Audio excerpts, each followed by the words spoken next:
Welcome back. Today we have some announcements about August.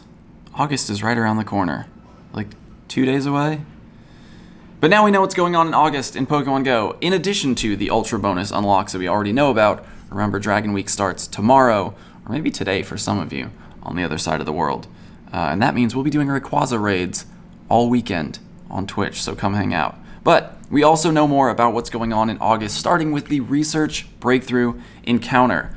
From Saturday, August 1st to Tuesday, September 1st at 1 p.m. Pacific Time, Scraggy, the shedding Pokemon, will be available as a Research Breakthrough Encounter. So Scraggy is coming to Research Breakthroughs. And well, you know, it's not a legendary, and we all miss legendaries.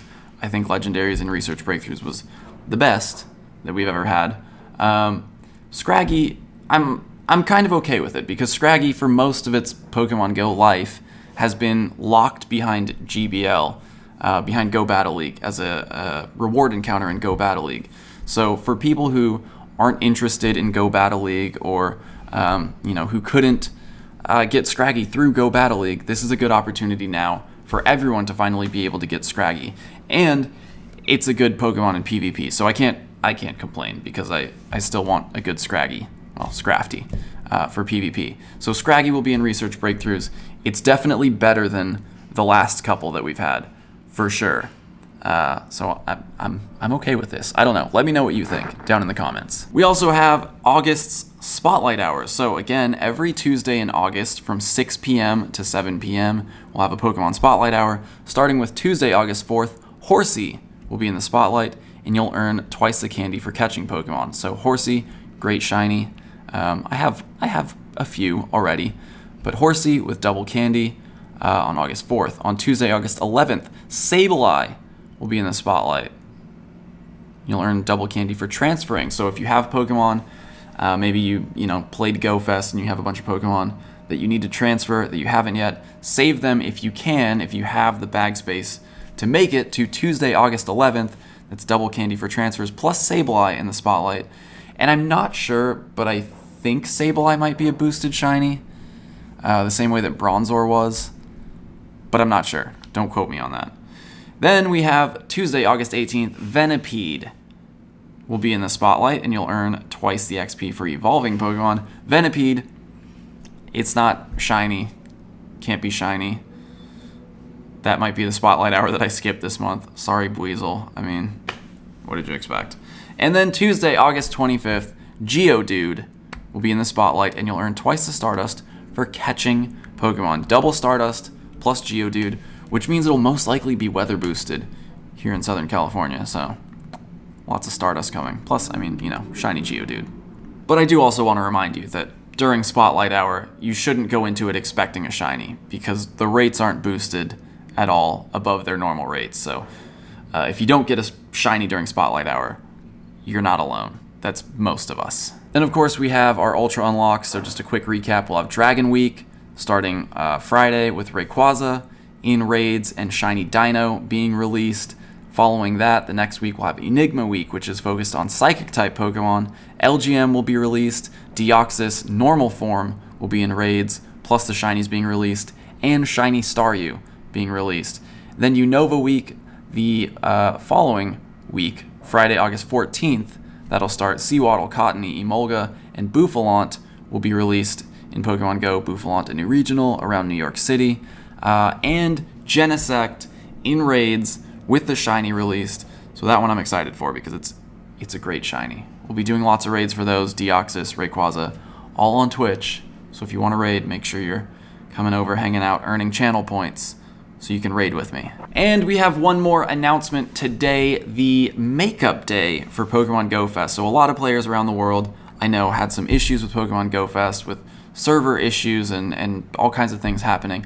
Luckily, obviously, for me, none of that really affected me. But there is a makeup day for anyone who had a Pokemon Go Fest ticket. So, trainers, due to technical issues that occurred during some of the Pokemon Go Fest habitat blocks, we're holding a global makeup event on August 16th from 11 a.m. to 2 p.m. During this makeup event, some Pokemon featured during Pokemon Go Fest 2020 will be appearing more frequently in the wild. Note, this makeup event will only be available to players who purchased a Pokemon Go Fest ticket. So if you had a Go Fest ticket, this applies to you. Pokemon featured during the Pokemon GO Fest Fire, Water, and Friendship Habitat Hours will be appearing in the wild. Incense will be more effective at attracting the featured Pokemon, and certain featured Pokemon will only appear when attracted by incense. So Fire, Water, Friendship, which means I get another chance at Quillfish. That's exciting. There will be a special free box featuring 2 incense and 2 remote raid passes, and you can only claim that if you have fewer than 3 remote raid passes in your bag. So, standard remote raid pass stuff there. Gifts opened during the event can contain rare candies.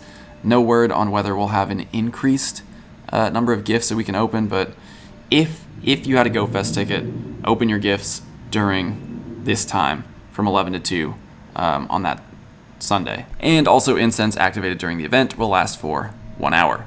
So Sunday, August 16th from 11 a.m. to 2 p.m. local time, players who purchased a Pokemon Go Fest ticket will have Fire Habitat spawns from 11 to 12, Water Habitat from 12 to 1, and Friendship Habitat from 1 to 2 p.m. So, is that good enough? Are you happy with that? For those of you who had issues during Pokemon Go Fest, let me know if you feel like this event will help make up for that. Let me know down in the comments.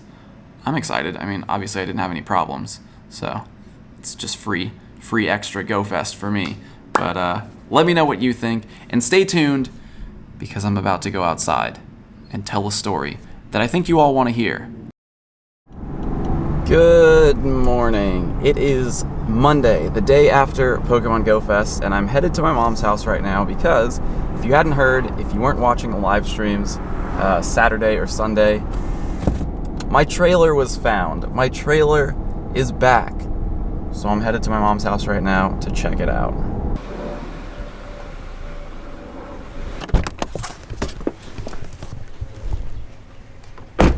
Damage report.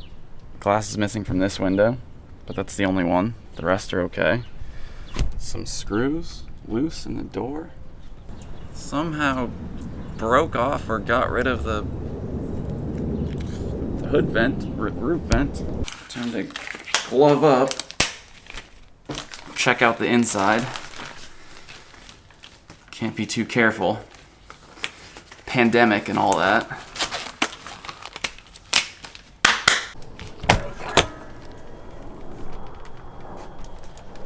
Oh, jeez.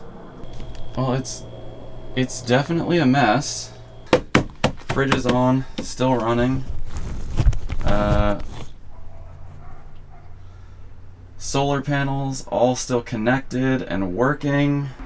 It's just kind of a dirty mess. Looks like they tried to take apart the breaker box for shore power. Not sure what they were trying to accomplish there. Yeah, at least they have a mask, so that's good. There's something in those buckets. I don't know what that is. Fire extinguisher?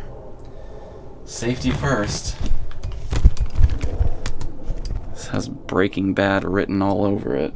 Before I go in there and start touching things, my neighbor works at the local church, and this is what they use to disinfect like the pews between or after mass, I guess. Some like industrial grade COVID killer cleaner solution. So I'm just gonna spray it down, let it sit, and then start cleaning it out.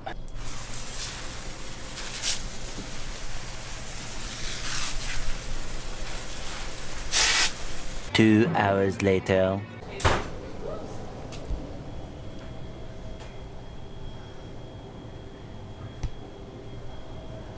Whew, okay, nice and clean.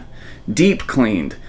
I also had to take a shower and change my clothes because it's just, yeah, it felt gross in here. I'll be honest, it was very gross. But everything is like cleaned, sanitized, got rid of the mattress, got rid of the cushions. And now I'm gonna take it over to my uncle's house where I had been working on it and building everything last year. Just because it's a little safer over there. I can put it behind the gate. It was in the driveway here with a lock on the hitch, but obviously that wasn't enough, so I'm putting it behind a gate.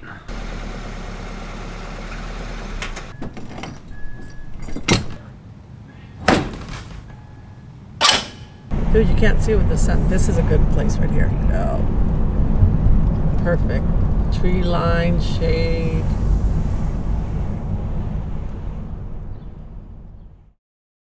So yesterday I dropped the trailer off at my uncle's house, and now it's there behind a locked gate where it should be safe until I can go work on it again. And now I'm sure you want to hear the story of how it was found. And honestly, I want to hear it too. So I'm about to have a video call with Evan and Jose, the two people who found my trailer. We're about to hear the story firsthand. You and me both for the first time. I kind of heard from my mom sort of what happened, but here it is, firsthand account. I'm very excited for this. There we are. Hey! Hello! How's it going, Nick? Great, man. Great. Nice shirt, by the way. Thank you. So, first of all, I just want to say thank you. Like, in person as we can be right now. I really appreciate it. It's super cool that you were able to help out. So thank you so much for that. No, yeah, it was wonderful. We were out and about having a good time, and next thing you know, we came across it, so we knew we needed to act on it right away. Would you like to introduce yourselves? Maybe we should start there. All right, so once again, my name is Jose, and this is my godson, Evan. Hi. Would you like to just, tell the story of what happened? Because I've kind of heard, my mom kind of told me, what she heard, I guess, but I would just love to hear from you. I'm sure everyone would love to hear from you how it went down. Of course, yeah, I'll be more than happy to. So essentially what we did is we got ready for our Go Fest, like everyone else. And we started I started by picking up my godson where he lives. And we usually frequent a park by his house. And because of the whole pandemic currently that's going on, we decided to play a little bit more safely behind the car. What we were planning on doing is going into the park, parking, and then maybe just playing there from a safe distance.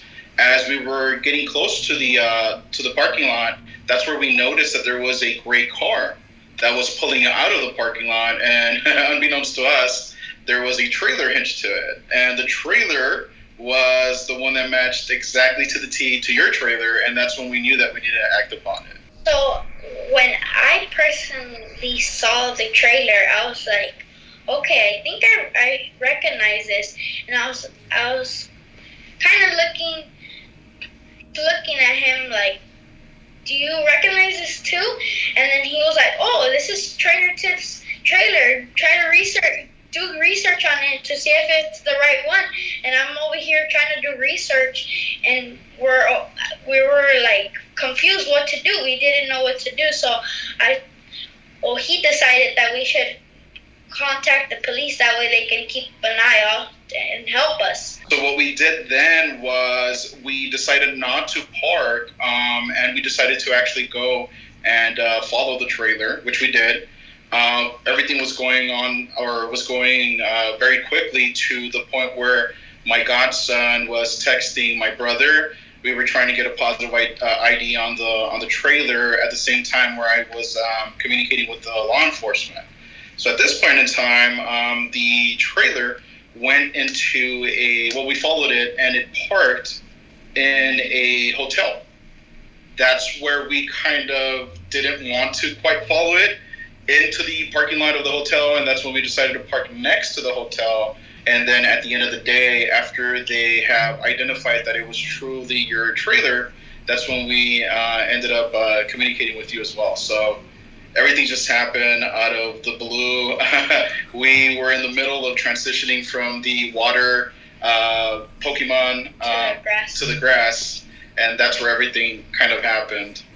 I'm so grateful. Like, I feel super lucky that you were able to recognize it, and thank you for just going through all that to follow it, to track it down, I guess, and take some time out of your Go Fest to help me out. I really appreciate that. How was the rest of your day for Go Fest, both days? So for the first day, I think that we ended up with maybe 7 shinies for myself. How many did you get? I got 7 too. Okay. So we both ended with 7 shinies, which wasn't that bad, knowing that the first day was a little bit of a struggle for us because of the event, right, that was going on with following the trailer, and it's just a lot of technicalities that held us back a little bit. But nevertheless, that didn't put us down. That was actually, like you mentioned, it was the greatest catch of the day. So we were very happy to contribute to that. But more than anything, we're extremely happy to have helped. And yes, it was a little bit of our time from Go Fest, but apparently this was way more exciting for us to ensure that we got Nick his trailer back. Yes, thank you. Thank you so much. First of all, I just want to say how grateful I am for this entire community. Obviously, Evan and Jose were the ones who were able to find my trailer, but so many of you out there were looking, we're keeping an eye out, we're looking on Craigslist. People were sending me links on Craigslist like, is this your trailer? I might have found it. And I really appreciate that. I feel so fortunate, I feel so lucky that so many people out there were willing to help me with this. And the fact that it was found on the day of Pokemon Go Fest, that Evan and Jose were out for Pokemon Go Fest when they found my trailer, I mean, just the way that all comes together is beautiful. So huge shout out to the Pokemon Go community, to everyone who follows me, everyone who helped out, and especially to Evan and Jose for finding the trailer. Now, if you're following on Instagram or you watch the streams, you might have heard about another project that I was working on last week. Last week, for the 2 days before Go Fest, this is what I was doing. Before I get started, here's what the materials look like. 9 sheets of this, a bunch of that. There's some concrete over there to hopefully lay a foundation of sorts, because there's a lot of grass back here. Some pipe for coping, and of course, 2x4s. Lots of them. Alright, I'm probably not going to record too much, because I just want to work. But I'll update you when progress is made.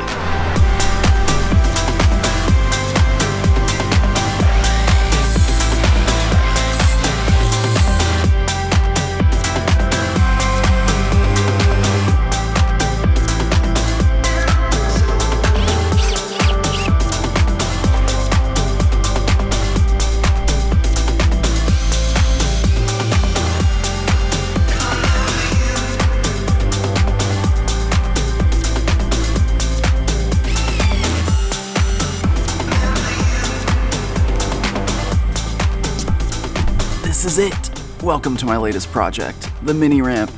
We built this here in my friend's backyard, so we have kind of a safe place to skate, a quarantine skate spot, basically.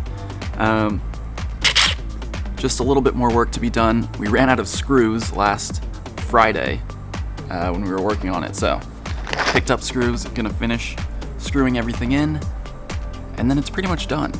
We need to weather seal it too, but we'll do that later today.